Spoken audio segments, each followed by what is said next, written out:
bamboozled that we're really live.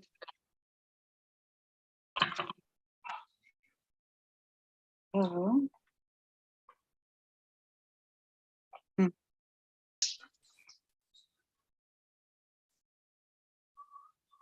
Looks like we're getting ready to go live here.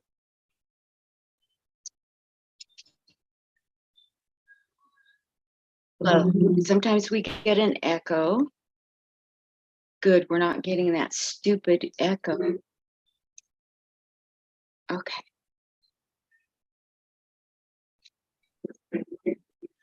It's doing this stupid echo. Sorry, you guys.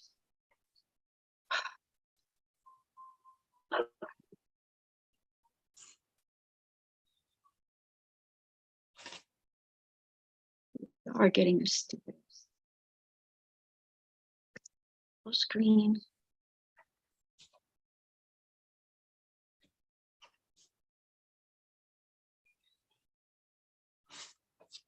Okay. Let me make sure there's no echo now. I did it. I got rid of the echo, you guys. I'm going to start there. No, I'll just leave it. They're used to me by now. Okay, here we are. Welcome, everybody. Let's get it going by bringing up the energy in this Fakakta room I created. Fakakta means crazy. Okay, so this is the 50th, 5 goose egg, or is it like this? 50th Zoom military comedy show. And I know you get kind of tired of me. I'm everywhere. I'm putting this out, but this is special. This is the 50th. We're halfway to 100. And you know I'm into numbers. So, hey, this is a big deal to me to provide comedy for our military. Clap it up if you like men in arms. You are our heroes. If you're military, if you're a first responder, if you're a wife, no, if you're military or a veteran, we love you so much and thank you for what you've done for our country. And so we can sling jokes in English because they don't sound good in German or Korean, not here in America yet. Hopefully, like never. Okay, enough for the politics. Anyway, welcome. Sit down. Enjoy watching this at your workplace. Enjoy watching it at your home.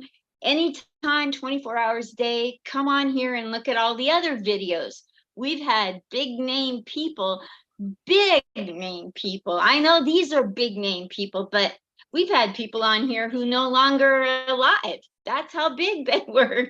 They just they aged out. That's all I'm saying. They're so big, they had to age out. I don't know where I'm going with this, but you get the point. I mean, well, today have we got a show for you. Yes, and in the great immortal words of Ed Sullivan, we have a really big shoe, and I'm not talking about how that means anything about his male body parts. We have a really big shoe for you today. That's what Ed Sullivan would have said. Enough for that white people stuff. I'm Linda Marcus Smith, and let me just welcome you to sit back and enjoy the fun. We love you so much, and my life is all about making military and veterans laugh.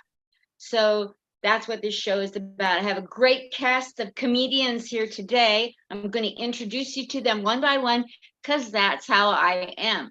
They got me hosting, Mazel Tov with that one.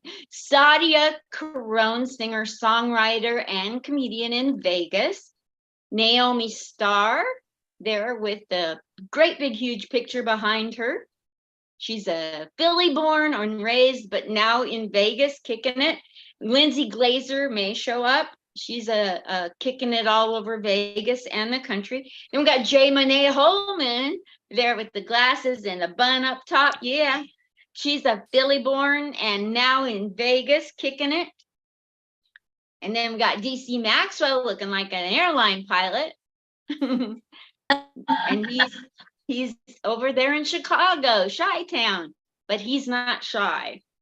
Then we got Tom Padovano, and he is in New York, and he comes in and out of the video because sometimes he's at work or in a car. So that's what we allow for Tom Padavano. So you guys give it up for yourselves being here, making it on time. Yeah, come on. I want to see all them clappy claps. Come on, you're gonna get the clap from me. Come on, DC. There you go. All righty. Well, let me start with a little bit of my own brand of humor. Are you ready? Gotta get ready. Yeah. Oh my gosh. You know, like I started comedy very young in life, at age 63. Yeah. Strap in, young people. This is going to be bumpy. And if you are into it, strap on. I don't care what you do. Just know. Yeah. My comedy career didn't go anywhere until I got to Vegas. But hey, give it up for me. It's really, it's going places in Vegas.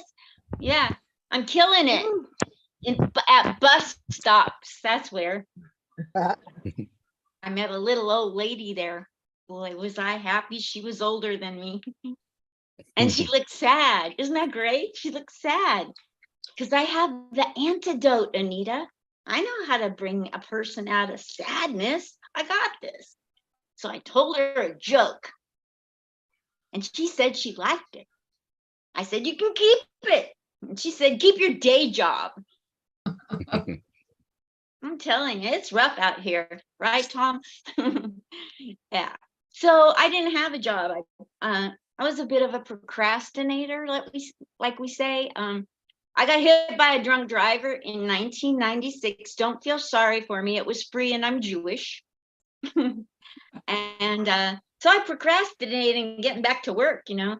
But now, thanks to the little old sad lady at the bus stop, I have a comedy career. I'm a Vegas streetwalker with a Fitbit. I got to get in my steps. Where's my officer? No, really, I'm a streetwalker with a Fit.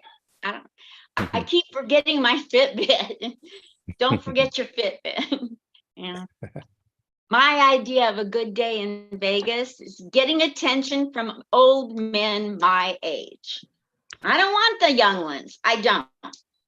You know, I would rather snuggle up to an old man with a limp dick than have a young guy snuggle up to me. And he probably has a record collection of Limp Bizkit. I just am not into it. Yeah. I also, as a side gig of street walking with a Fitbit, my phone's been ringing off the hook here in Vegas, not from comedy bookers, but hey, you can't have everything. I'm out picking up the ladies of the night slick business trading cards, not because I'm against it. And I pick them up and put my business cards everywhere. The phone is ringing. It's working, you guys. I'm getting calls. Now I gotta bait and switch them into comedy. Such a hassle. But yeah, I grew up in Portland, Oregon. Yeah, that's a crazy place to be from. When I grew up there, it was nice. It was so nice and serene. I grew up on the poor side of town, the poor side, and I had to take a slow trolley, that's a train, to get to where the stores were on the rich part of town. Just to shoplift.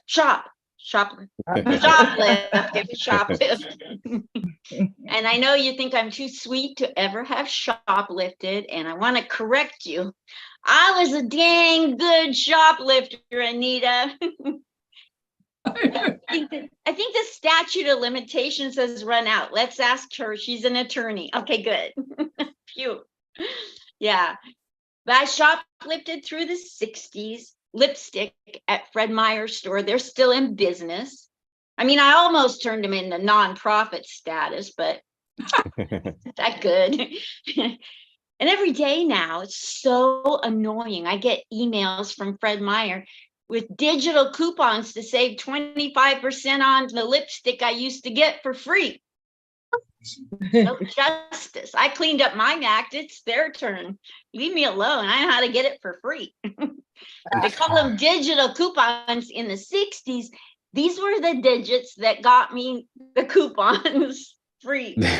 That's funny. Thank you. So in the 70s, believe it or not, I went to the post office. But anybody ever been to a post office? Can you relate? Okay, cool. Well, somebody was watching me and he said he wanted me. It was so weird. He kept pointing and saying he wanted me. It was Uncle Sam, Army recruitment poster. I'm a boomer. Do you think I was taught to say no to a man? So I went in the Army. Sorry, if thought I did it for some big reason. We all have our problems. I went in and they put me on a post in Germany. Me, one woman with 2,000 men. And that's why I'm still smiling at 72 trips around the sun. Man. But I was bad at math. I got to confess. I joined for 3 years. And all 3 years, I was busy every day trying to figure out how many times a day are they going to keep trying to shove 2,000 into one? Me. Is that too deep? Is that TMI? Why don't people with TMI get TMJ? That's the takeaway. That's my time. Now let's get on to the show of shows. Halfway to 100. Oh, have we got some great fun coming up for you now and the rest of the show. If you tolerated me, you're done having to tolerate. Let's move on. Coming up to the stage now is a personal friend of mine who's here at my house recording this, and she's a tech helper. She's a great opener because she's music more than comedy. So everybody around the country, military people, she'll come and do your shows and open them up. Anyway, I'd like you to know my friend, the very funny singer, songwriter, Sadia Carone. Hi, everyone. Thank you, Linda, for the beautiful intro. And I'd like to echo what Linda said. I want to thank all the first responders, all the military, and all of the supporters, the wives, the children, the families. You know, it's not just the troops that go overseas or the first responders. It's a whole family affair. So if what I can do to show my thanks is make people laugh, I'm delighted to do that.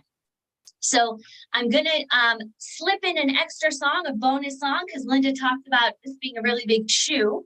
But the first thing I want to say is when people look at me, they generally just peg me as an English teacher. And yeah, I am an English teacher. I have a thing for dangling participles. But lately, everyone's been worried about pronouns, right? They, them, he, she, watermelon, pineapple donut, like, I don't know. So I came up with a foolproof way to offend no one. And of course, I put it into a song. So here we go. I can refuse to use the pronouns that you choose. We're on a first name basis now. I can refuse to use the pronouns that you choose. I'll say your name because I like how it sounds. And so if you're ever confused, first name basis, guys, pronouns are completely optional. Now, Linda did say this is a really big shoe, Ed Sullivan style. And wouldn't you know, I have a song for that too. So nowadays, everyone's talking about DEI, diversity, equity, and inclusion. And I think that's very important. But there's one group that has been left out of every single conversation. The boob guys get love, the butt guys get love, the leg guys get love, but the feet guys get crapped on all the time. So I wrote this song for them. Feet guys are sweet guys and they're easy on the eyes. Feet guys are sweet guys, you're in for a surprise. They're hopelessly romantic. They want to listen to you. Girl, you'll be amazed at what they'll do. So show him your toes, wrap them around his nose. Let him try on your shoes. You've got nothing to lose. Feet guys are sweet guys, so try one on for size.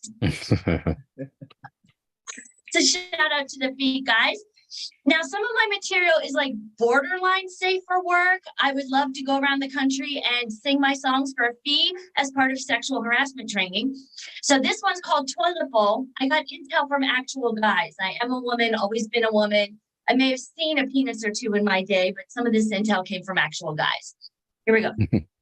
Don't be a clown, put the seat down. It's the gentlemanly thing to do. Don't be a clown, put the seat down. All the ladies will appreciate you. If you can't pee in the bowl, you'll never find the girl's hole. Put down your phone and grab a hold of that phone. Hit the bullseye, it's easy if you try. Some hot girl just might swipe right and come back to your place tonight. We know that you're thinking about sex. A clean bathroom is the ultimate flex. Make no mistake, your fat dick is shake. You won't stand a chance with dribble on your pants. Now you took him safely back inside. It's his special time to hide. Now don't be a chump. Pull that zipper up. And be a good man and wash those hands. So I've got one more quick one for you. Again, may not be completely appropriate for work, and then I'll do a short stand-up bit. This is the song that started it all, and I see it as contributing to men's mental health. Here we go. Dicks. There's lots of different dicks. Some are short, some are thick. Some are teeny tiny, but don't get whiny. Dicks. There's lots of different dicks. Some are long and some are strong. Some are curvy and some are straight. Some might be gay. Oh, but that's a song for another day. Dicks. There's lots of different dicks. Some are short, some are thick. But listen up, men. No matter what dick God gave to you, you have hands and a mouth, just use them too. So thank you, everybody. I'll wrap it up with one short stand-up bit because I threw in an extra song. So believe it or not, I am looking for a husband. Now, I'm a feminist because I want equal rights, equal pay, Roe v. Wade, all the way. But I also want a husband. So I'm kind of, in between the traditional and the liberal camps. But the good news is I have a crush. Yes, I have a crush. So I had to go up my makeup game. So I walked into CVS to buy mascara. It's the black stuff that we put on our eyelashes for you men who may not know. Little did I know that there is like a 40-foot long display, 8 products high. I got really overwhelmed and the names were just not helping. Here are 3 examples of how crazy these names are. Basic black, midnight black, and blackest black. What am I supposed to do? I'm neither basic nor black, so I can't buy that one. Midnight black, can I wear it at breakfast at 7 a.m.? And blackest black, let's be honest, sounds a little racist. So I'm looking at this huge display and I have some inspiration. I say, well, maybe my crush just likes natural beauty. This homeless guy behind me overheard. He's like, yeah, in the raw, that's the best. Guys love that. So I'm terrified. I grab the prettiest looking package and I slide myself up to the cash register. And as I'm paying, I tell the cashier, black lashes matter. So thank you, everyone. I'm Sadia Music on Insta and Spotify and YouTube. Thank you, Linda, for this opportunity. I'm going to come back inside. It's a little hot out here. I'll mute myself. Thank you, Linda. Thanks. Okay, perfect. Wonderful. Great job, Sadia. Give it up for Sadia Carone. Woo! I'm now transitioning from the bathroom to the living room. Sadia will be coming in. I don't know if you guys know it, but I really want to use this opportunity to say something I've avoided saying for 72 years. And I feel comfortable saying it amongst you guys. You might not know it, but I'm LGBTQIA. Friendly, very friendly, very friendly. I don't turn anybody away. I guess that's what, maybe slutty. I don't know. Anyway, the next person coming to the stage is this. This is the amazing intro for her.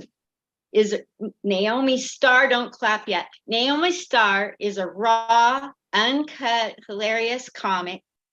Who I would say comedian. I probably should have said she's a raw, uncut, hilarious comedian who uses comedy to share her life experiences.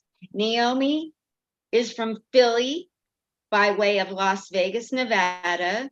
She won Rear of the Year in 2006 and appeared in Blacktail magazine. And one episode, wait till you hear this, one episode of Love and Hip Hop Atlanta. That's a huge deal. And an Amazon commercial. Oh my gosh, I have nothing in common with her except I love her, and you will too. So welcome her to the stage right the heck now, Naomi Starr. Yeah. Hello, everyone. My name is Naomi Starr.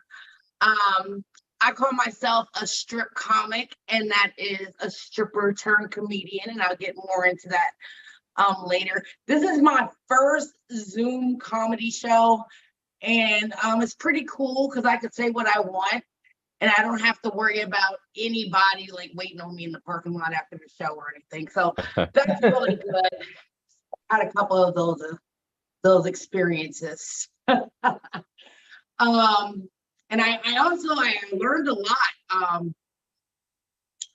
about dick in this Zoom meeting that I didn't know that I didn't know before. I mean, I know I haven't had any in almost 2 years, but other than that, I learned about the sizes and the uses of dick.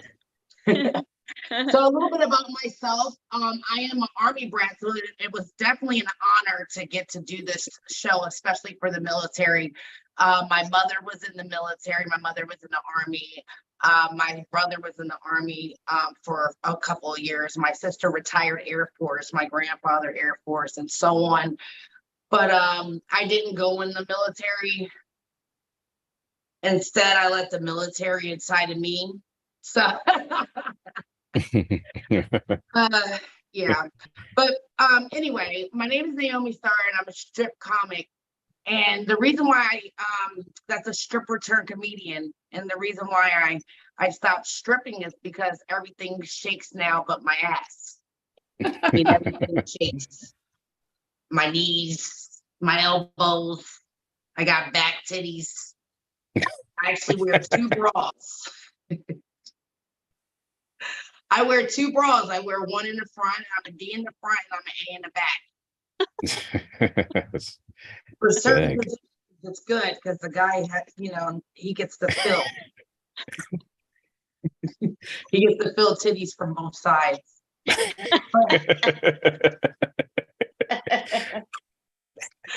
I'm just saying, look, gravity has not been too good to me. Father Time has beat me down like a hoe that owes a pimp some money. And speaking of pimps, I feel like Vegas is very different. This is the only city that I've been to where the pimp is also the boyfriend and the baby daddy. Oh man. And I mean, I don't know about y'all, but I can't take a man with a diaper bag and a cane seriously. No, and then they'll ask you like if you're choosing, I guess, so they can get you on the track. And I'm like, you're here with a diaper bag and a cane. Would you like me to choose like gloves, or do you want Huggies? You want plastic nipples or bottle nipples? Like, what do you want? So, being from Philly, I gotta say that Vegas is different. Like, people here, they overshare and they're very honest, and I actually like that. Because I don't have to like worry about anything. Like, they tell me what to look forward to. Like the other day I was in the store and this young lady, she walked up to me and she was like, "Hi, my name is Molly and I'm a meth head. Watch your purse." And I was like, "Oh, okay." I mean, this is very different because like in Philly, our crackheads are never going to even tell you that they're on crack. I mean, you can see them hitting the crack and they're going, "Hey, me," So, I mean, I decided I should be honest too. I just let Molly know. I said, "Well, hi, Molly. My name is Naomi and I'm an ass kicker. Watch your face." Now, I never told Molly to watch her teeth, but she didn't have any. And I'm not knocking Molly for not having any teeth, because at one time I didn't have any teeth. I had a few missing ones, and every day I had to get my partial out of a cup. But now I'm waking up with all 32 teeth, and that's really a good thing, because a lot of women are getting their boobs and their ass done, and then they gotta like walk around upset all day because they can't smile. So I can actually back up and smile. And I felt good because I went from like a Dentyne smile to a Colgate smile, and that's what I consider a bad bitch. Everybody was happy for me when I got my teeth done, except like my Splenda daddy. Now, if you don't know what Splenda daddy is, it's a sugar daddy without the funds. He gets EBT or first of the month check, and he's good for about 3 or 4 happy hours. But by the 15th, his check ran out, so he's trying to sell you his food stamps. And I bought the food stamps and charged them for meals. So now, for real, y'all, he used to really hurt my feelings the way he used to talk about my partial. But then I decided that he was just really upset that I can now do things that he couldn't do, like chew a steak. Chew corn, eat pussy. Not only could he not eat pussy, he couldn't really see the pussy, because without his bifocals, he couldn't see. And he used to talk a lot of shit to me. So you know what? I decided one day I'm going to pay this motherfucker back. So I took his dentures and I took his bifocals and I put them in the toilet. And then that's why he was asleep. So then the next day he woke up and he was looking for his glasses and his teeth. And I watched him for a good 6 or 7 minutes, walk around the house looking for his glasses and his teeth, and almost fall over and hit his head. So after that, I was like, you know what? I put your glasses and your teeth in the toilet. And he said, Naomi, why would you put my glasses and my teeth in the toilet? And I said, I figured then you could finally see all that shit you've been talking. Yes. He just used to talk and talk. But anyway, yeah, so I've been in, like I said, I'm from Philly. I've been in Vegas, and I have a child. I have a 23-year-old son. And of course, we all love our children, but I've been mad at my son for 23 years. I really have. And it's deeper than the stretch marks, the fupa, and the saggy titties. It's much deeper than that. See, around the time I had my son, they were giving away $1 million for the first baby born in the millennium, and that was around the year 2000. A lot of us older adults remember that. Anyway, my due date was January 1st, 2000. And for the first and last time of this child's life, he decided to come out early. He came December the 29th, 1999. And he pooped on his way out, totally fumbling the bag. So I just feel like he's been shitting on me since day one. And it's just, so yeah, so my son, he's doing some dating. I still try to encourage him and advise him, especially about, women, because you got to let them know about these heifers. My son's a pretty nice guy, and nice guys tend to get ran over. I know I done ran over a few, put it in reverse, ran over the ass again. So I gotta let my son know about these heifers. So he's dating a couple different young ladies, and he brought one home early with April, and he asked me, he said, Mom, what do you think of April? And I said, you know what, I like her. She has nice eyebrows. She always looks surprised to see me when I catch her in his bedroom. So, So then he asked me about another young lady, and I just couldn't believe her parents actually named her Sharkeisha. And he said, Mom, what do you think of Sharkeisha? I said, well, shit, I think she's out for blood. And then he asked me about another young lady, and he said, Mom, what do you think of Elizabeth? And I liked Elizabeth. She was very pretty, and she was at school, and she looked like she was trying to do things with her life. I said, but you know what, son, there's only one thing you got to watch about Elizabeth. And he said, Mom, what do I have to watch about Elizabeth? What are you saying? And I said, you know what? Elizabeth's a hoe. And he said, Mom, how do you know? I said, well, because I used to be one. So birds of a feather flock together. We were talking about pronouns earlier, and that's a touchy subject nowadays. It is, especially with me, because I have my own pronouns. Like, see, I'm broke, but I identify as wealthy. So my pronouns are paid, falling, icy, and that's what I expect people to refer to me as. It doesn't matter if I can't pay the bill.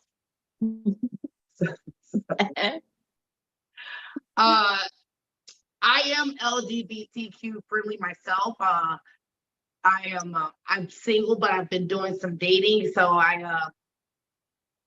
I tried being a lesbian, and I was a lesbian for about 3 hours before this bitch asked me for $40. Oh man. Let me get my ass back home to my man. No, I'm just kidding. So I was like, this is, $40, this is getting expensive. I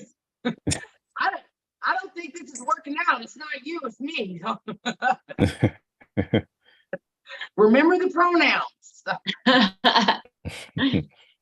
No, really though. I actually did try being a lesbian. I tried it again to make sure I didn't really like it. So, 5, 6 times, not too many times, but I had tried to make sure I didn't like it. And I started dating this girl, and it was weird because I didn't know if I was the man or she was. I didn't know. I just knew that every month our positions switched, and I just knew that I was paying all the bills. So, Oh man. So anyway, I mean, especially every month, like around the times like our women's monthly friendly thing comes around, they sync together. That's science. And every time that happened, I went from beating up pussy to beating up bitches. So I decided that I didn't want to be an abusive lesbian, so I decided to go back to men. And then that's even that's getting a little weird because now I got my gained a little weight. Like the other day, I'm at dinner with a guy I'm dating, and he's like, we've been dating for a while. I'm ready to see you naked, and I'm like, oh really? I was like, well, you already have, and he's like, I already have. What are you talking about? When? I never seen you naked. I was like, you have. And I was like, shit, you seen one fupa, you seen them all. So. Anyway, my name is Naomi Starr. I just want to thank you guys so much for this opportunity. It was really a blessing.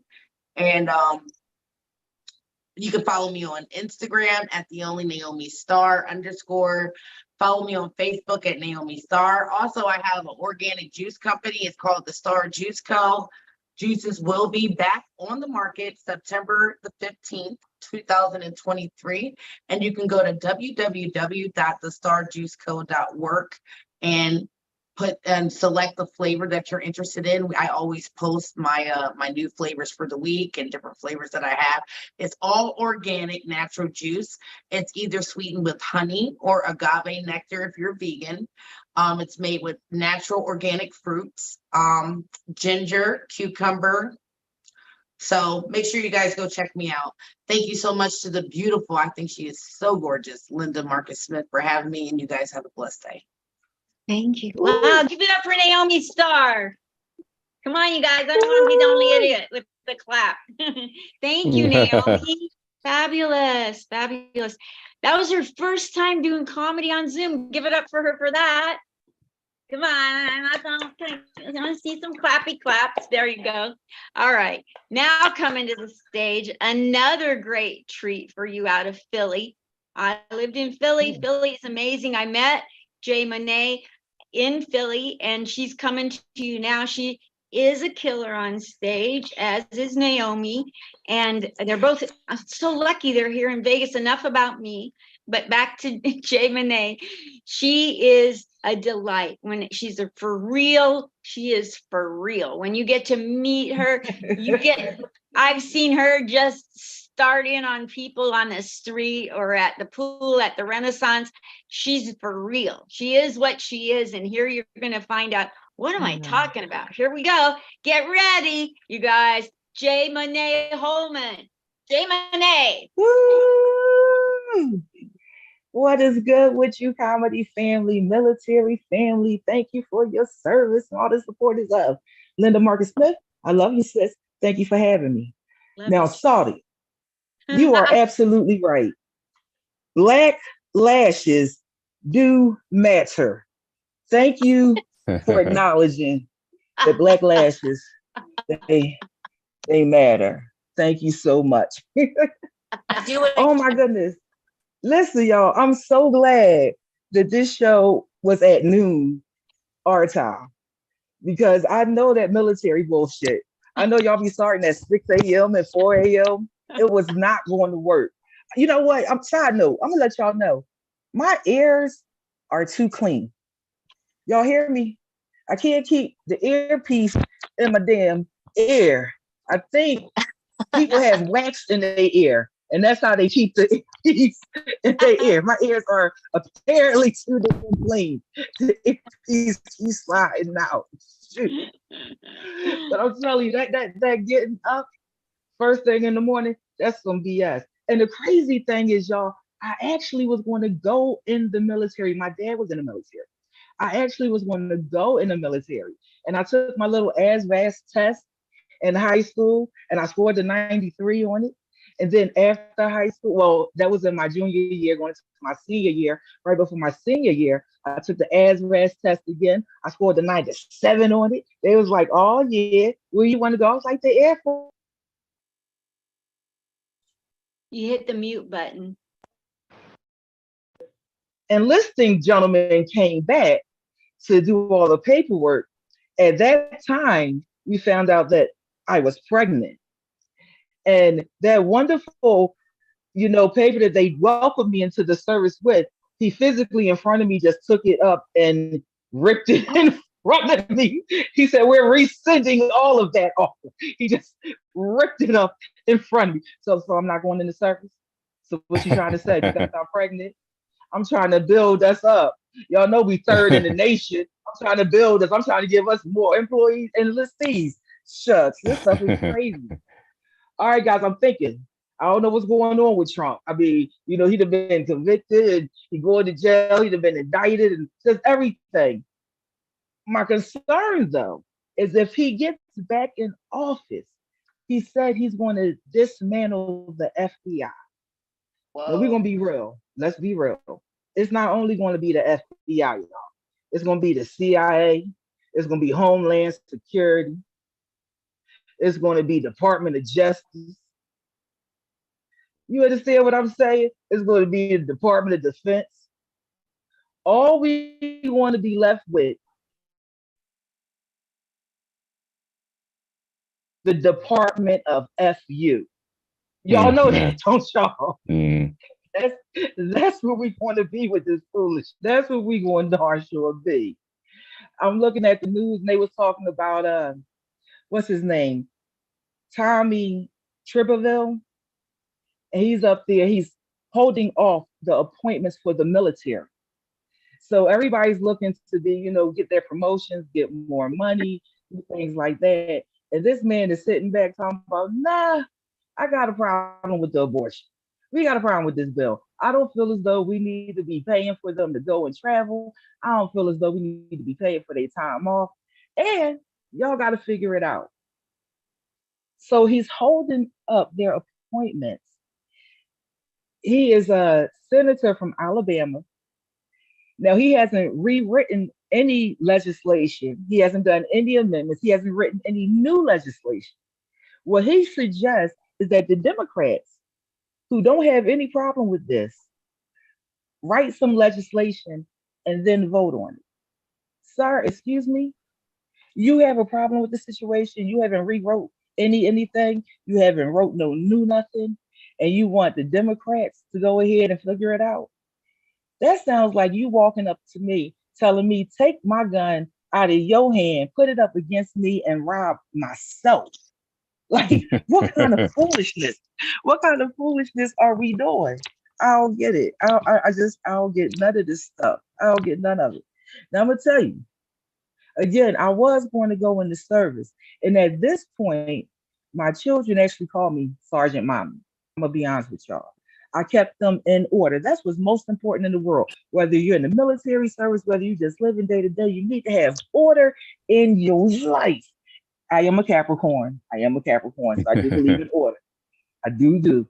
So the thing is this, with the kids growing up and acting crazy, they be like, oh, mom, she want to, go and get the MPs. And we all know what MP means. Mommy is pissed. They couldn't stand the MPs coming out in the house because mommy is definitely pissed. At this point, I have 4 daughters and 9 grandchildren. And the things that I did, yes, wow, right? Look at this beautiful physique. I got a fupa too, Miss Star, but I just tell the men, move the fat, eat the meat, and leave the bone. I'll let there be no problem. Just work through it. It's not an issue. So.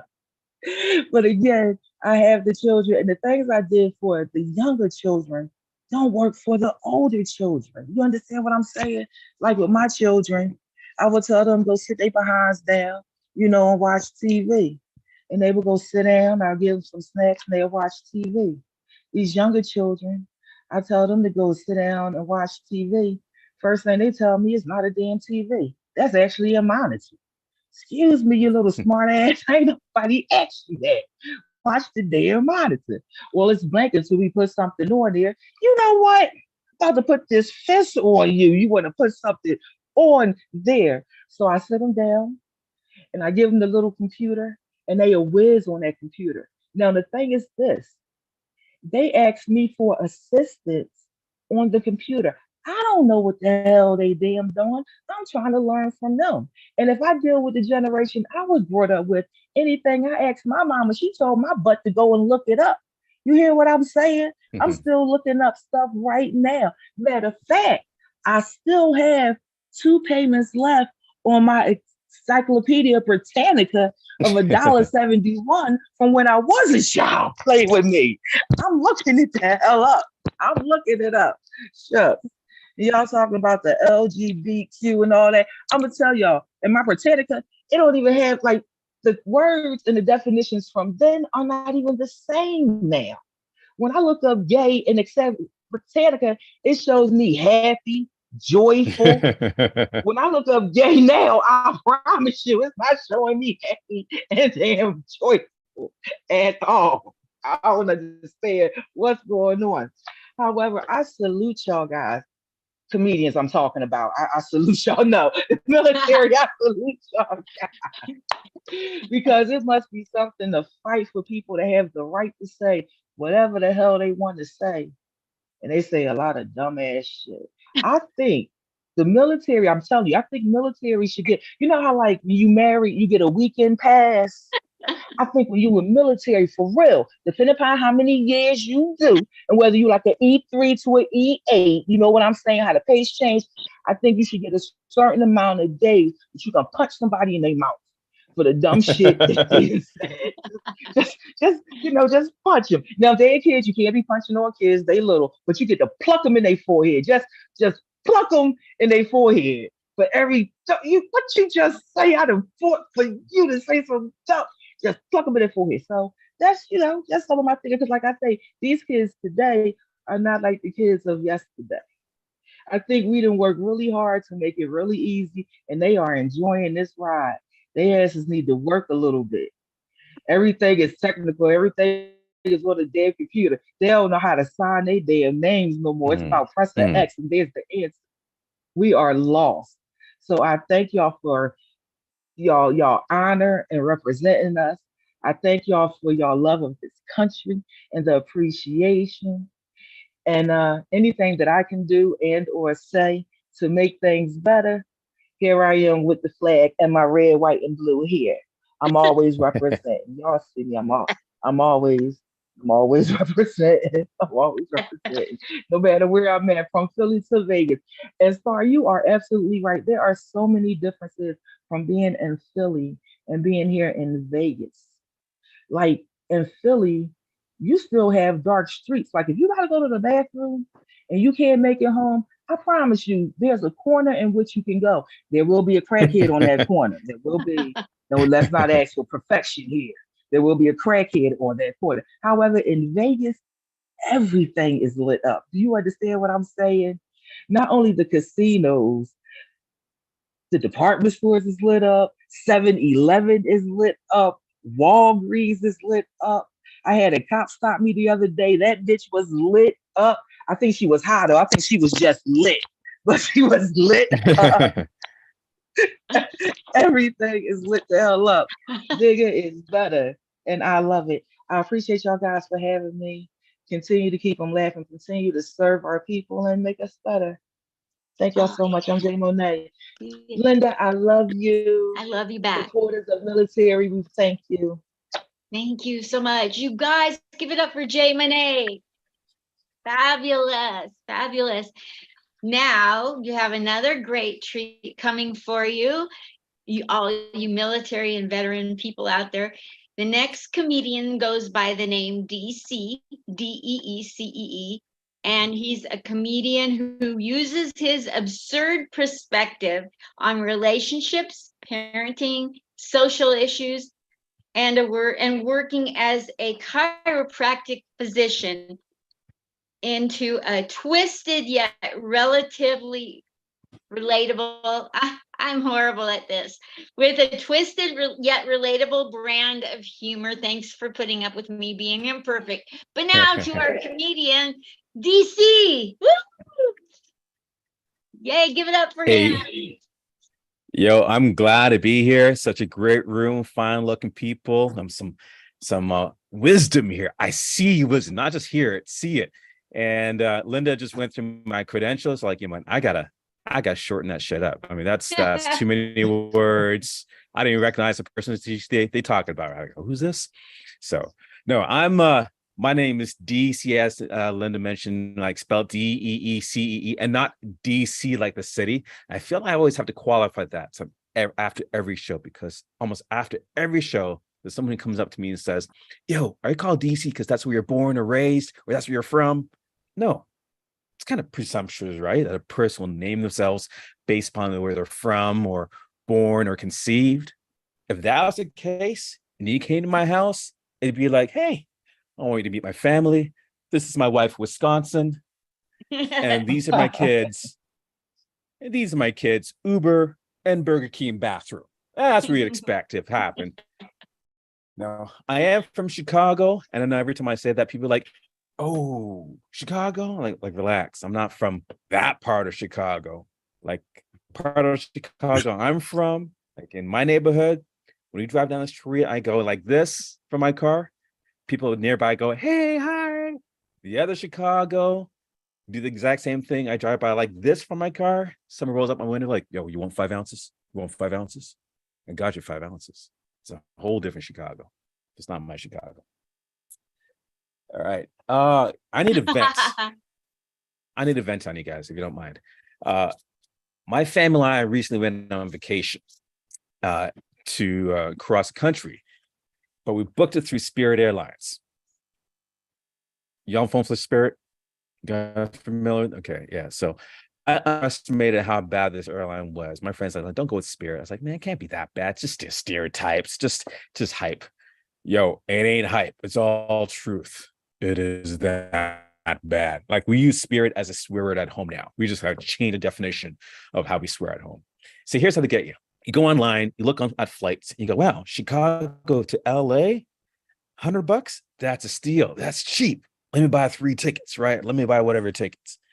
And then they get you at the ticket counter when they show up at the airport, because you give them your ticket. Then they look at your ticket and like, oh, congratulations. That's a great deal. We recognize that flight code. We'd like to upgrade to the safety package. Safety package? Yes. Seatbelts and oxygen mask. Like, what? That's extra? That's not a good sign. That's like, it's also not a good in turbulence, but you're still on the tarmac. You're like, yo, what kind of, I need to get off this plane. Right. It's also a horrible place to hear someone yell, I'm sick and tired of this shit. Fuck this airline. Nigga, you the pilot. I'm in first class and I can hear you. Close the cabin door. I don't know why they call it Spirit, really. I'm guessing in order to get to their flight, you have to really call on certain spirits to be part of your flight, like the spirit of Jack Daniels, spirit of Jose Cuervo, spirit of Captain Morgan, who is flying. Yeah. And the worst thing about that is that in order to save money, here's what my family did, my stupid cheap brain. Okay, you have to pay extra to sit together as a family. Can you believe that? That's crazy, right? They don't do that anymore. But I wanted to save money with my family. So we said, let's sit separately throughout the plane. My wife was in one section. My kids were in different parts of the plane. That, you know what? Let me be cheap, right? Save a buck. Bad idea. Because when we came off the plane and disembarked and got back together, I found out one of my daughters learned how to shoot dice. The other one learned how to roll a blunt. I'm like, who the hell were you sitting next to? Sick and tired of these ghetto ass airlines, man. It's like soul playing without the soul. I'm done with it. Done. Hey, has anybody here ever owned a crappy car? Like a really shitty car ever? With a car alarm? I do. I own a shitty car with a car alarm. In fact, every time I walk away from my car, I walk away with it. And I think like, why do I even bother arming my car? In fact, my car's so old, it still makes that sound, right? And my friend's like, listen, do you see, you do need the car alarm because you'll never know whenever your car is going to be used to be stolen and be used to commit a crime. I'm like, my car? My 89 Saturn? Good luck. My lack of drivability is your liability. Okay, if you need a getaway car, keyword is get away. You'll get someplace, but you won't be away. Folks, I drive this car and I'm tired. Like I'm trying to get rid of it. I'm trying to find a quarry or a cliff to push it off of. I'm trying to get that insurance money. You know what I'm saying? I intentionally drive in certain neighborhoods, just praying to get carjacked. I'm praying that one day someone will roll up to my car with a, yo, get the fuck out of your car. And I'd be like, thank you, Jesus. God is good. You are an answer to my prayer, man. I've been praying for this. There's some edibles in the glove compartment. Have at it. Have a nice day. Here are the keys. You got a bad car when you try to give away to a homeless person and they look inside and they're like, no, I'm good. I'm going to stick with my cart. I think it's safer. And I recognize a urine stain when I see you and say, I'm not sure what that stain inside your seat, sir. Let me push this through your cart to my new home. Hey, who likes to travel here? Make some noise if you like traveling, visiting different countries. Yes, fellow travelers here, get your passport stamped. Explore the world. I had an experience of actually living in a different country for many years. I lived and worked in a beautiful country, Southeast Asia, Singapore. Great place. Ain't no black people though. No black people at all.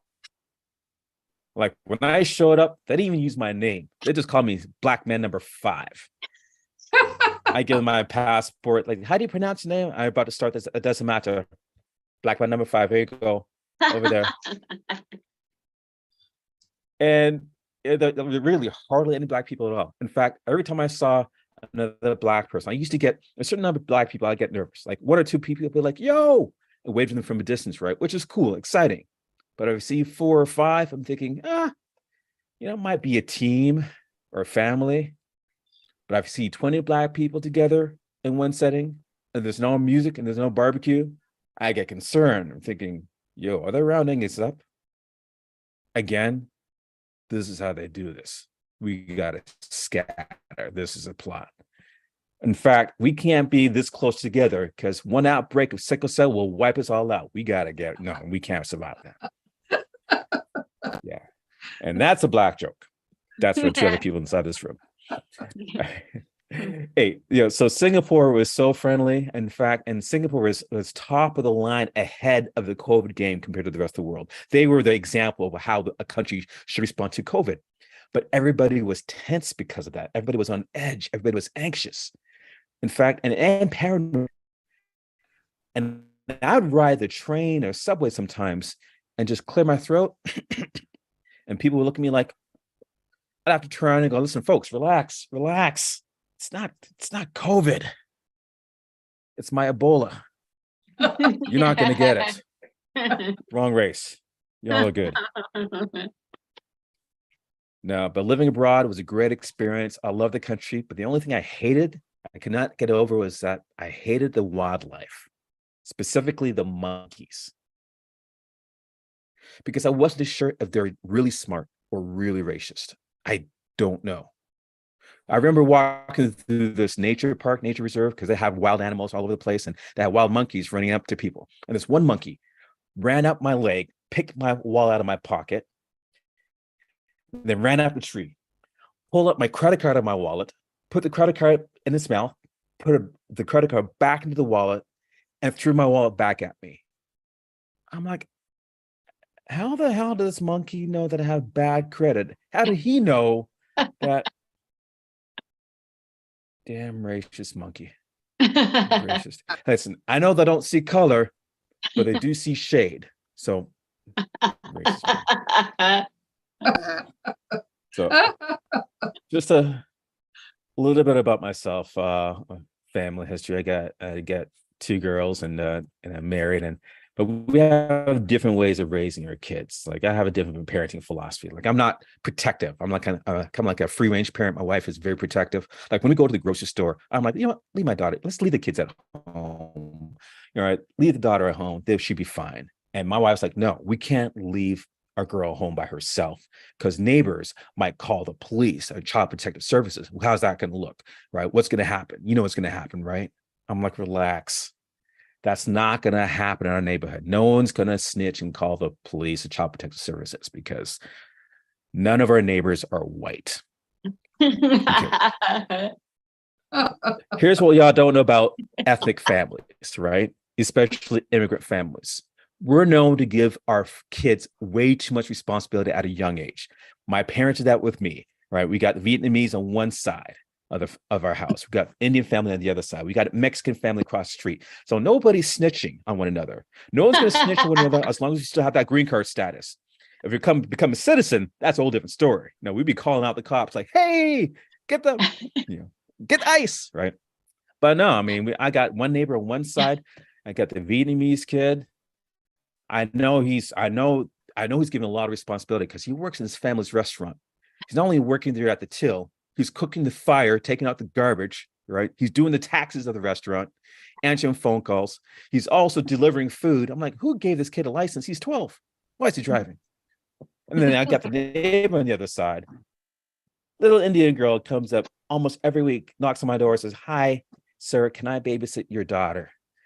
I'm like, this girl is 7. My daughter's 11. How does that work? Huh? Way too much responsibility. And then across the street, I got the Mexican kid. We're cool. I mean, I give him errands and chores to work around my house for. I mean, he mows my lawn, and he makes a bit of money. Mind you, he's only 5. So when he mows it like this, like he's riding a chopper. All right. So, he just makes it work. Oh, man. I'm also not a free range parent too, because I let my daughter, my youngest, walk home from the bus stop to home, because it's I think it's close enough. But my friends like, listen, DC, you can't do that. I mean, what if your daughter gets kidnapped? Like, you don't know these crazy people. I'm like, my daughter get kidnapped? If you want to kidnap my daughter, a Black girl, good luck, because whoever kidnaps a Black girl has to take care of their hair, and that shit's expensive. Black hair ain't no joke. We had to take a black hair loan the other day. We're 3 months behind. Still making payments. All right. You got to, folks don't understand. You got to get the lotions and potions and different types of hair. You got to get the natural hair, the yaki hair, the animal hair. You got to get some of the hair of magic unicorn. It gets extreme. In fact, I'm at the point right now, I'm thinking, man, I'm tired of taking care of my daughters here. I'm ready to, I'm ready to go to prison and learn how to do cornrows just so I can save money and do their hair. And when I come out of prison, she better not complain about how I do her hair. She better not complain. I'd be cornrowing, and she'd be like, "Oh, Daddy, these rows are too tight. Man, they ain't straight. Baby girl, these rows ain't straight. They're too tight." Oh gosh. Do you have any idea what Daddy had to go through to learn how to do these cornrows? I killed 2 guys. I spent an extra week in the box just to get these edges right. I joined a gang. I'm a triad now. And I tossed a man salad, baby girl. I tossed a man salad. And I have croutons. You know what croutons are? Daddy did some very horrible things. But you look pretty. Go ahead, run along. Yeah, I'm sure some of you guys wondering what on earth are croutons. You may want to look in Urban Dictionary to find out. And once you do, you're going to thank me and probably not eat Caesar salad ever again. So you're welcome. Hey, so earlier this year, a good friend of mine invited me to go to a strip club. And I reluctantly said yes. And I say reluctant, not because I don't believe women should not be, I don't believe women shouldn't be, deserve to be objectified. And that's right, ladies, no woman deserves to be objectified. Get that? None of you women, no woman deserve to be objectified. Y'all got to earn it. You got to earn the right to be objectified.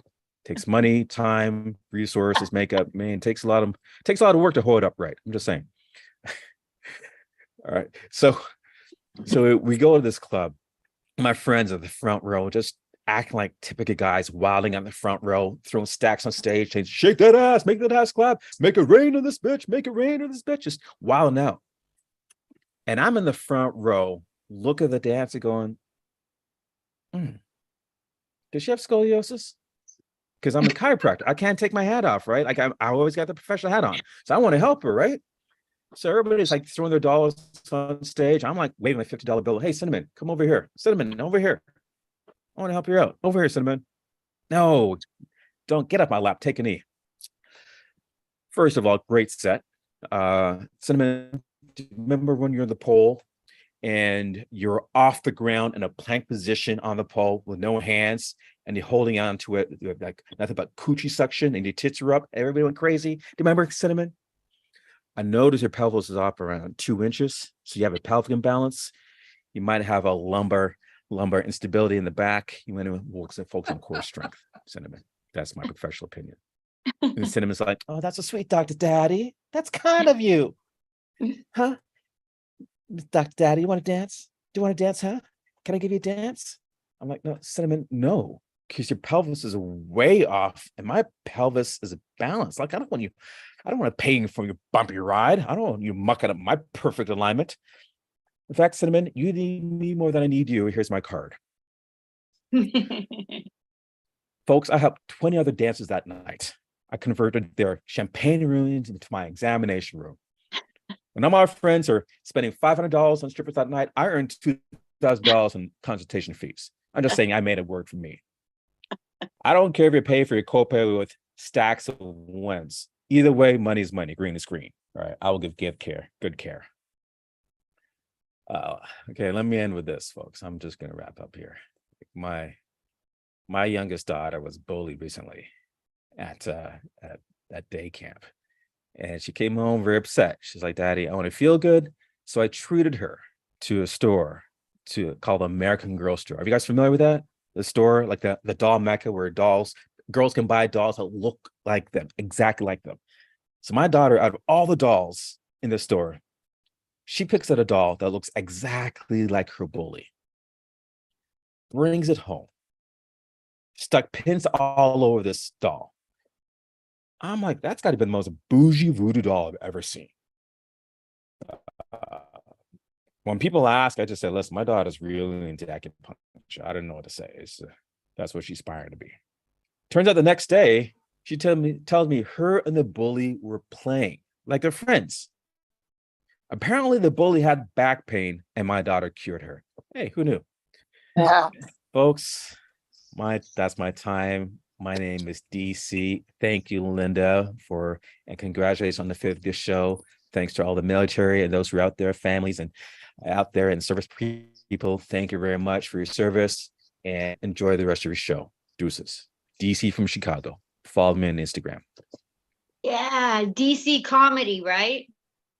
Yes. Yeah. DC_comedy.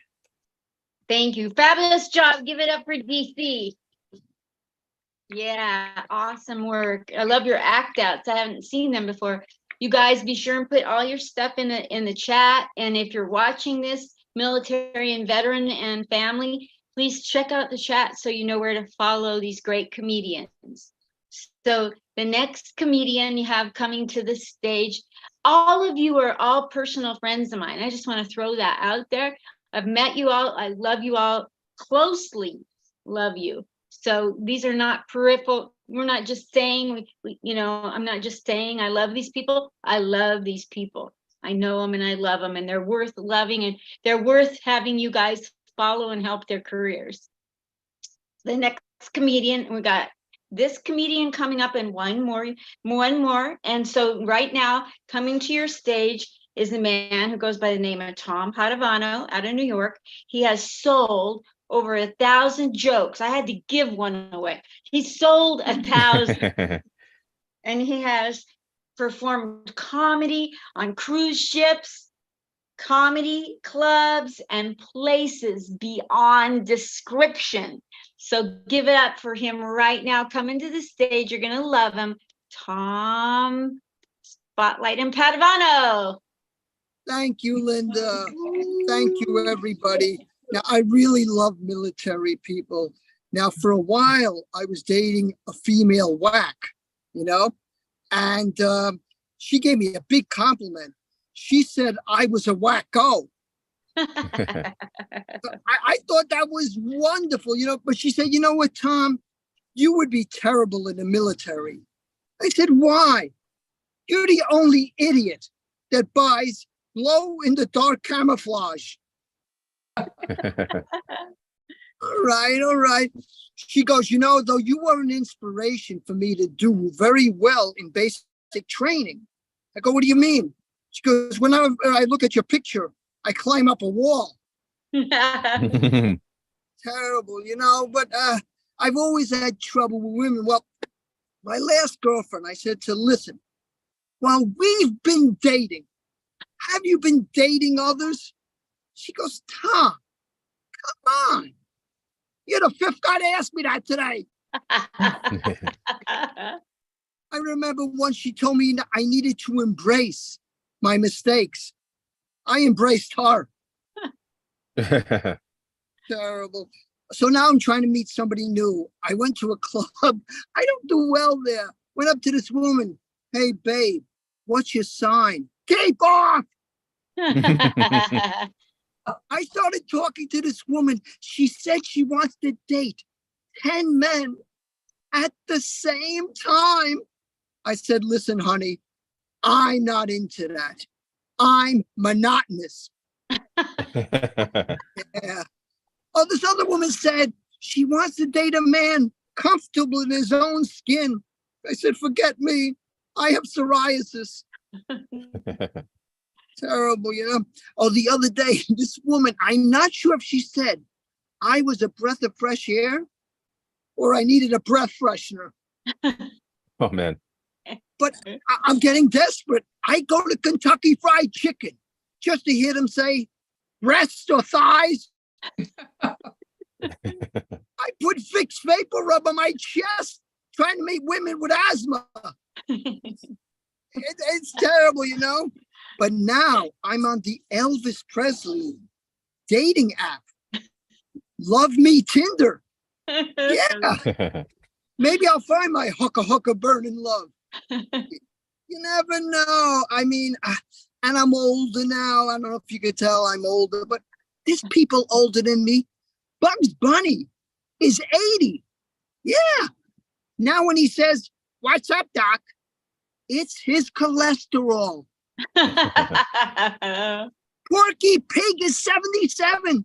When he goes, that's all, folks. It might be. It's sad. I wish I was young again, and I come from a poor family. But every night, my mother had food on the table. I wish we had plates. Now, when I was 7, I said, Mom, am I adopted? I'm working on it. I'm working on it. Then I remember once I said, Mommy, I wanted a toy truck for my birthday. I didn't get one. I'm upset. She goes, stop it. You just turned 50. And on my birthday cake, they didn't have candles. They had highway flares. The only people at my birthday party were me, my parents, and a tow truck driver. And I was a terrible student. I had tough teachers, like in gym class. When we played dodgeball, the gym teacher drove the dodge. And I wasn't the class clown. I was the class idiot, always getting left back. Do you know any other kid in 3rd grade old enough for the draft? Terrible. You know, my teacher made my parents write on the blackboard 100 times, we won't have more children. So embarrassing. But one thing, it was a very clean house. I have this terrible apartment. It has bugs. And the other day, I ran out of Rave. So I sprayed a cockroach with Lemon Pledge. Oh. It died, but had a great shiny finish. Yeah. You know, sometimes I feel like I'm nearly finished. Now, I haven't been feeling well. Somebody said I should see an infectious disease doctor. No way. I'm not going to see a doctor that has an infectious disease. That's scary. I could get sick, you know. But I did switch health plans. I was with Blue Cross, but now I'm with International House of Physicians. IHOP. IHOP. Well, I love their slogan. If we can't cure you, relax. We'll pay for your funeral. So they assigned me this doctor, Dr. Julio Alejandro Bernstein. Oh, he's amazing. He taught me things I never knew. How to approach an attractive woman in a restaurant without fear of rejection by using the Heimlich maneuver. An amazing man. I went to him. He examined me for less than 5 minutes and insisted I come back the next morning for an autopsy. That scared me, you know. But, you know, it's so important to have a good doctor. I feel sorry for my neighbor. Her doctor said, Mrs. Sicko, you only have 10 to live. She goes, what do you mean? 10 years? 10 months? He said 10, 9, 8, 7. Terrible. Now, but let's face it, if you want good things to happen, you got to do your part, right? It's like my Uncle Luigi. Now, every Sunday, we go to church together. Every Sunday, he prays the same prayer. Oh, God, please let me win the lottery. Oh, God, please let me win the lottery. So the sky gets dark, and a voice comes from the sky and says, you want to win the lottery? Do me a favor. Buy a ticket. You gotta be in it to win it, you know. I don't understand. Oh, with my girlfriend, this is the thing. We both have home phones, cell phones, faxes, emails, pagers, homing pigeons. She said we couldn't communicate. It's crazy, right? I don't know. Now, some of you people are looking at me and you might recognize me from the movies. I sit in the back near the toilet. I have a terrible stomach. Oh, I saw a sign in the bathroom that said, do not throw paper towels into toilet. I would never do that. I'm a nice guy. I place them in gently. I'm nice. Oh, I wanted to see the Barbie movie, right? So I asked my best friend to go, and he said, no way. My best friend's Ken.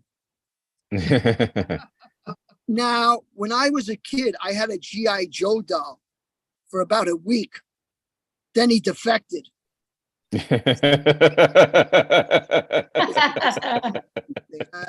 I've had crazy bosses. I had this one. If I made a mistake, she'd say, Tom, look at the mistake.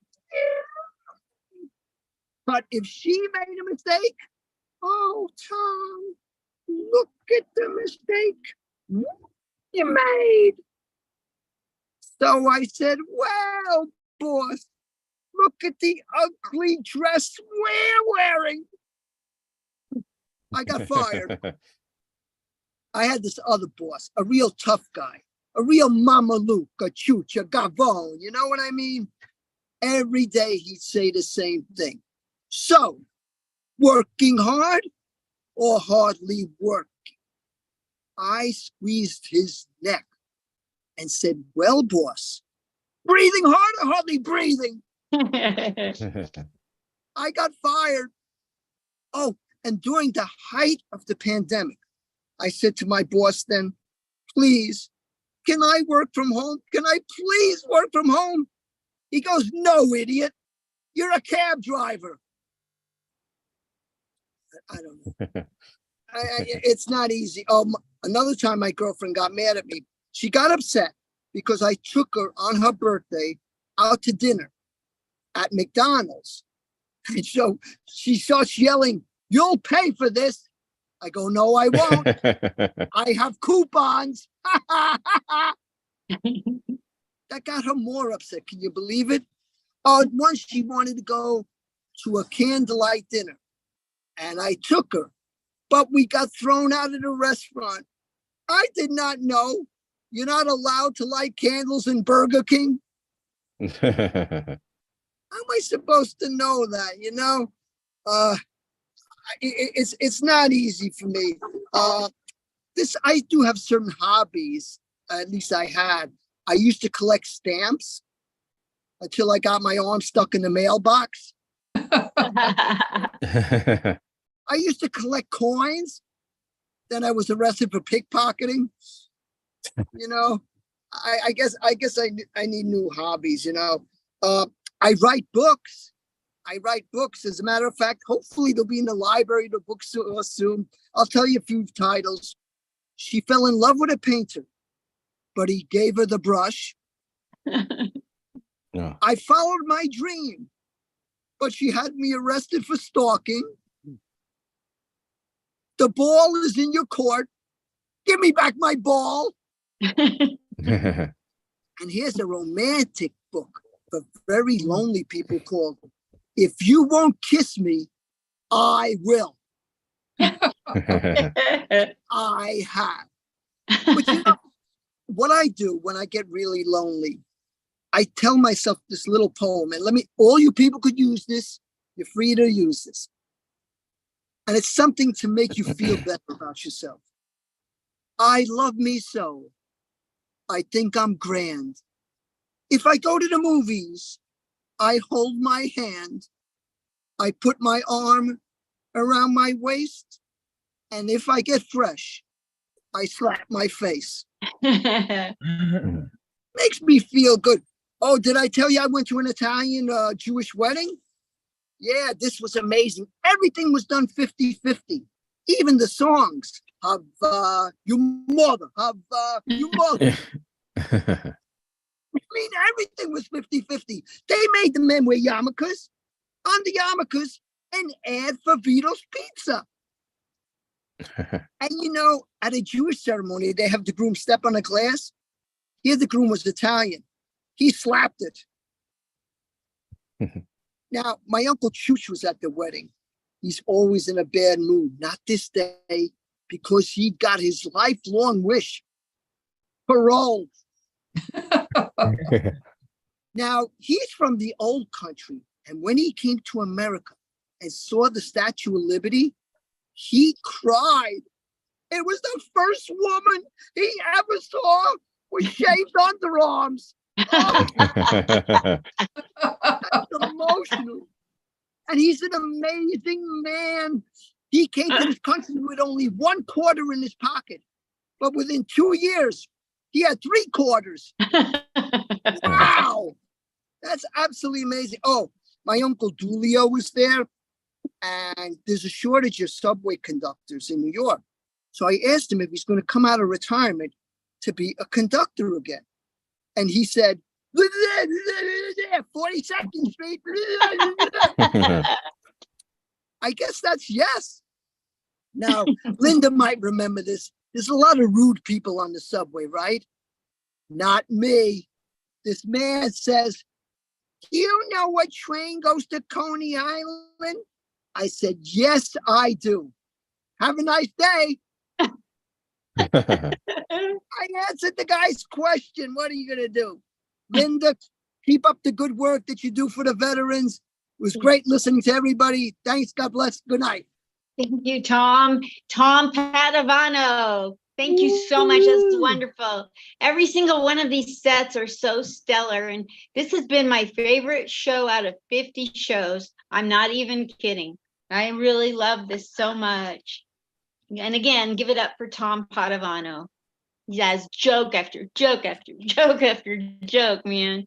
Okay, now for the last headliner of all of you is coming a lady who I also know in person. I've met her when I first started comedy out in the Inland Empire of California through Aces Comedy. Her name is Anita Milner. Hold your applause for now. And here is her intro. She became a lawyer and a stand-up comic at the age of 50 years old. And she's still not sure what she wants to be. When she grows up is the end of that sentence. I read like a first grader. You're welcome. Bringing back memories. May I present to you the grandmother of comedy, Anita Milner. Thank you. Thank you, Linda. Yay. I can't see me. Am I on? Let me highlight you like I'm supposed to without being. Okay. There you go. There I am. Okay. I'd know me anywhere. Thank you, Linda. She's so sweet. She just before we started today, she gave me that special good luck wish that one professional comic gives to another. Break a hip. I do. This is nice because I always have to sit during my performances. I can't stand during a set anymore, and I always have to apologize for sitting during my performance. But how many of you have read 50 Shades of Grey? Well, don't try anything in that book. No. And people always have 2 questions about me. How old is that old woman and what does she do? Well, I'm 87 years old, and on a good day, I get dressed. Sometimes completely. Today is great because I'm dressed, but I still have on my fuzzy pink slippers. And on a really good day, the paramedics don't show up. I like that. And I knew I would live this long. My family come from a family of people with long livers, short kidneys, but long livers. And I felt I would live this long. I just thought I'd look a lot better. I saw myself more like Dolly Parton. And turned out more like the Wicked Witch of the West. So it's been disappointing. And I am a widow. I'm a widow. My husband died a few years ago, well, several years ago, after 49 years of marriage. It was the only way he could escape. Coward. And he was a Marine too. So well, good thing is that we've all lived through COVID. We're here, and that was a tough time for all of us. I think we all suffered. I think we all gained weight. I not only gained weight, I shrunk 2 inches, and I'm turning into a doorstop actually. To keep up, but I think one of the bad things was the solitude during COVID. I was infested by ants, and it took days to get rid of the ants. I finally got rid of all of the ants, and then I sort of missed the company. And I did have 5 crickets. Had 5 crickets. I named them all. Cats ate them. That was a sad day. And what else during COVID? Oh, our personal hygiene became less and less. And like today, ordinarily I would, say, oh, what day is it? Do I need a shower? And then I think, well, no, it's August. I'm good. And of course, today it doesn't matter. You can't smell anything. So I'm sure a lot of you have on your cell phones that neighborhood news. Mine's called Nextdoor Madison. And I'm going to tilt this down a little bit because I can't see my second chin. Okay. There it is. All right. Oh, there it is. There it is. It's called Nextdoor Madison. And I noticed on Nextdoor Madison that a woman in her 80s had been gone from her house for 2 days. And I thought, well, first thing, I thought, I wonder if it's me. But I went and I looked, and it wasn't me. And they had a picture. And then it said that she had been missing for 2 days, and she weighs 85 pounds. And I thought, nobody weighs 85 pounds.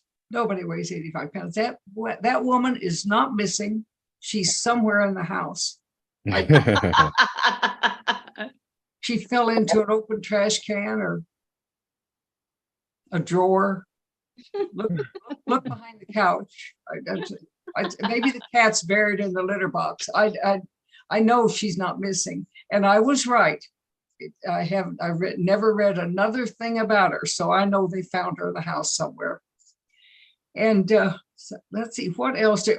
My daughter loved COVID. She and her husband never had gotten along as well as they did during COVID. It's things they disagreed on nothing. She was so happy. She loved him. Anything goes. And I finally said, "You stupid, you've got Stockholm syndrome." So she didn't care much for that. But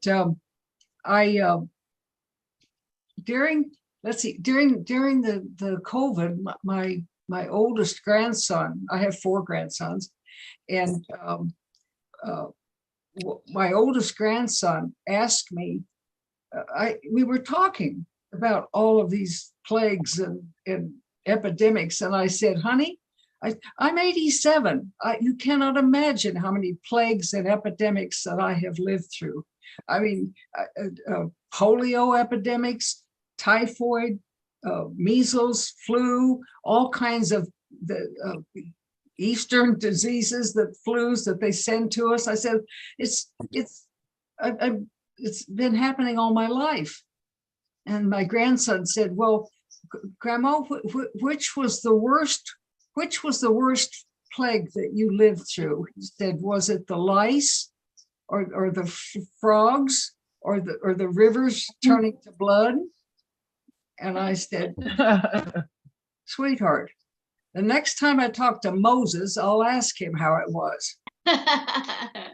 And then I said, on second thought, I think that one where they killed off the firstborn son, that wasn't such a bad one. I don't think he got it. So I'm alone now. I'm not really. I'm pretty sure my 17-year-old grandson is living with me. And you know how it is. You never see him, but the guest closet's full of his filthy clothes, and the guest bathroom is full of male toiletries, and I have no food. And I'm pretty sure I used to have a car. It's interesting though, having a young person around the house, because you have to learn a whole new language. Not that they speak. They text. I talk, he texts. I don't even know if his voice has changed. For all I know, he sounds like Donald Duck or worse, Donald Trump. I don't know. The other day, I nearly threw him out of the house. He told me, well, he didn't tell me. He's standing in front of me, texting me. He texted me that he was going to go in the bedroom and Skype some girl. And I said, not in my house, you don't. Not without protection. But he told me he had that Norton antivirus. So, I mean, what could I do? And it turned out okay. And now he's into that manscaping. You know, that's where they shave all the hair off their bodies. I'm starting to worry about him a little bit. Probably a good thing I let him Skype that girl. Yeah. Anyway, the other day he came running out of the bathroom, well, not stark naked. I mean, he had a towel around his middle. Poor, wet, hairless little creature. Looked like a wet chihuahua. And he's saying, Grandma, come quick, hurry. The tub won't drain. It's all full of hair.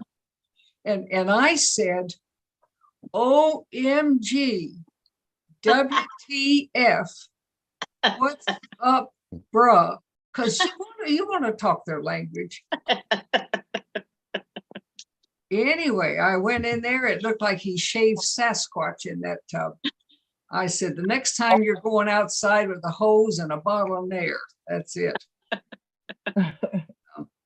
Anyway, then the other day, the unthinkable happened. He saw me naked. That ought to keep him celibate till he's 30, or turn him. I don't know. Anyway, I was pretty upset about it. I thought, well, I better tell his parents about it. And I did, and they weren't all that upset. They said, well, if it starts to wear off, flash him again. So, enough about him. I'm pretty sick of him. I just hate to watch the news anymore, don't you? Nothing's good. I hate all the politicians, every one of them, and and everything gives you cancer. You can get cancer from your cell phone, from your microwave, from the microphone when you have a microphone, your electric blanket. And it's so depressing. And we're not giving up those things, are we? We're not giving up our microwaves and our cell phones, but it is depressing to think that I'm 87 years old and the most exciting thing I've ever done in my bed is turn on the blanket. Let's see, what else in the news? Oh, doctors keep finding more and more ways for older and older women to have babies. Is that not disgusting?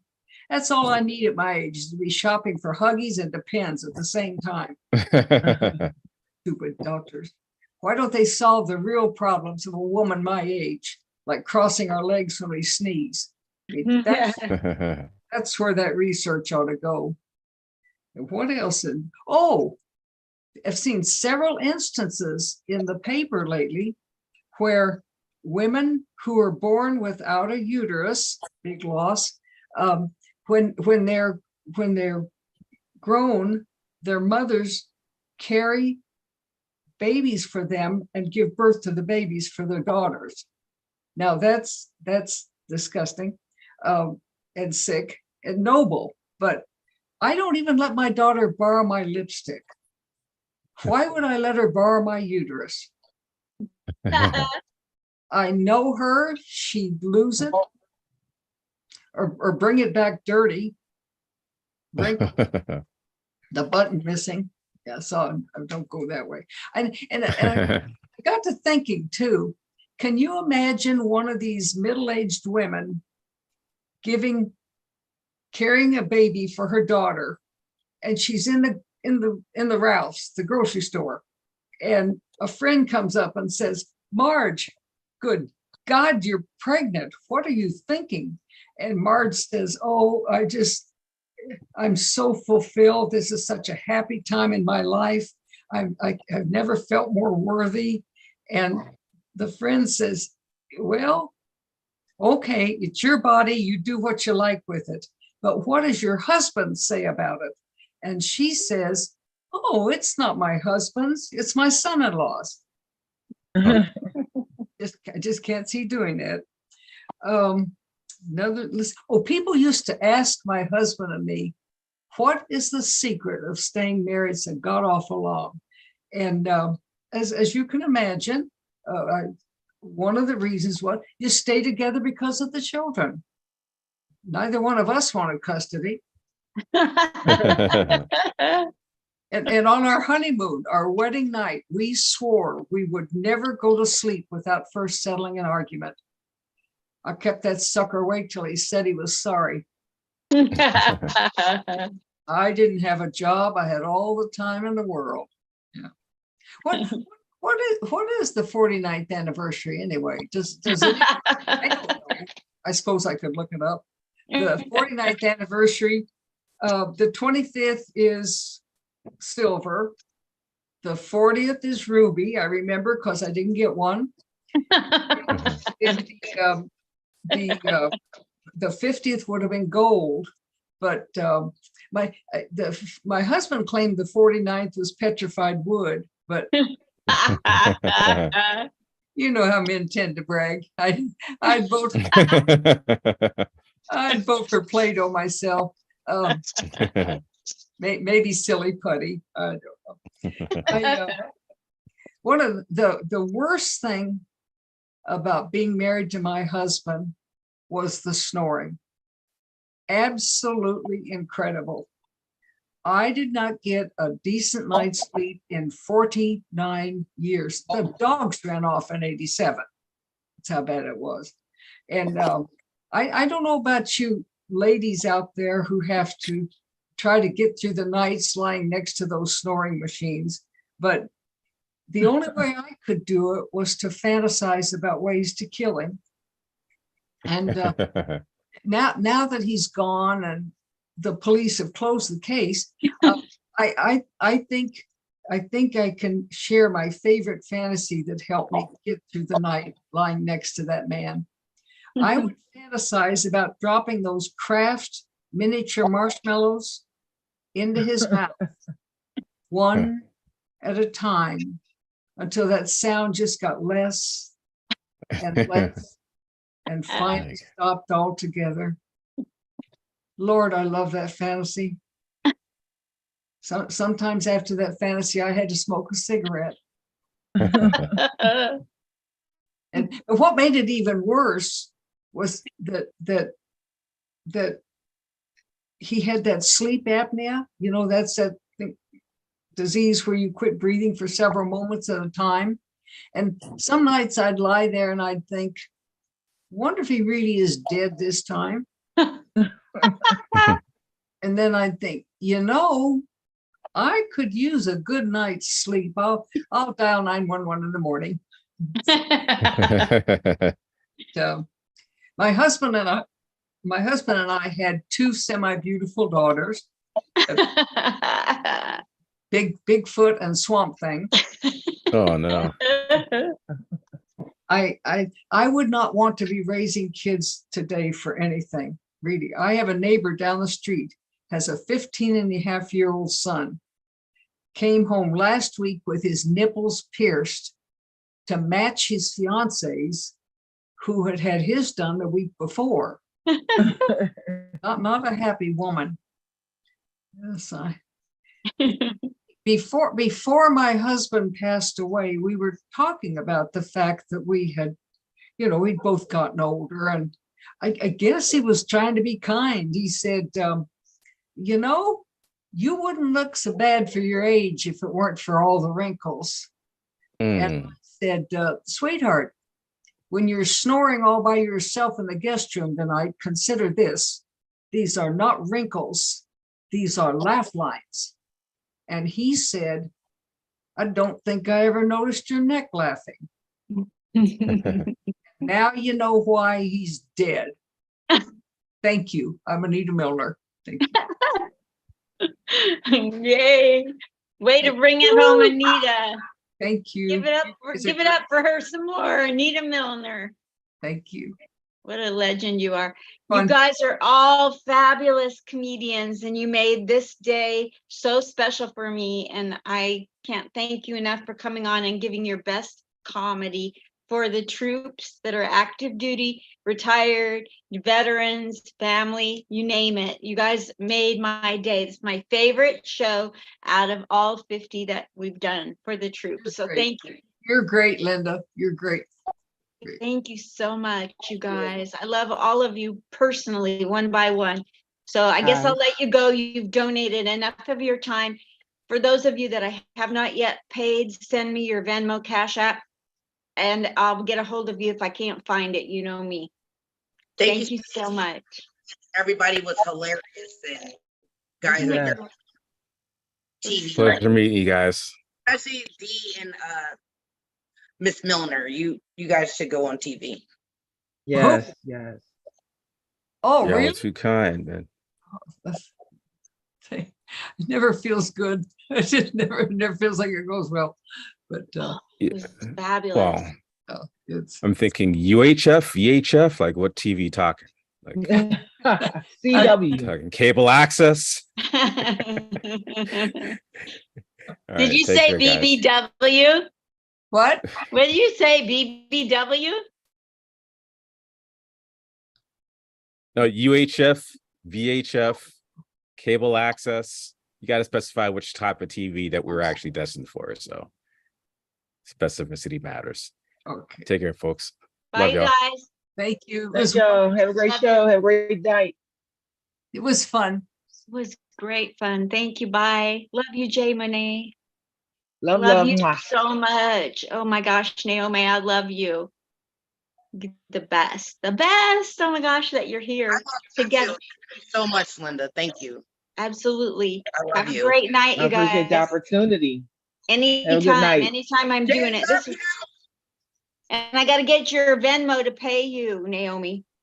Okay, I'll send it in a D. I'll send a screenshot of it in a DM. Is that okay? Perfect.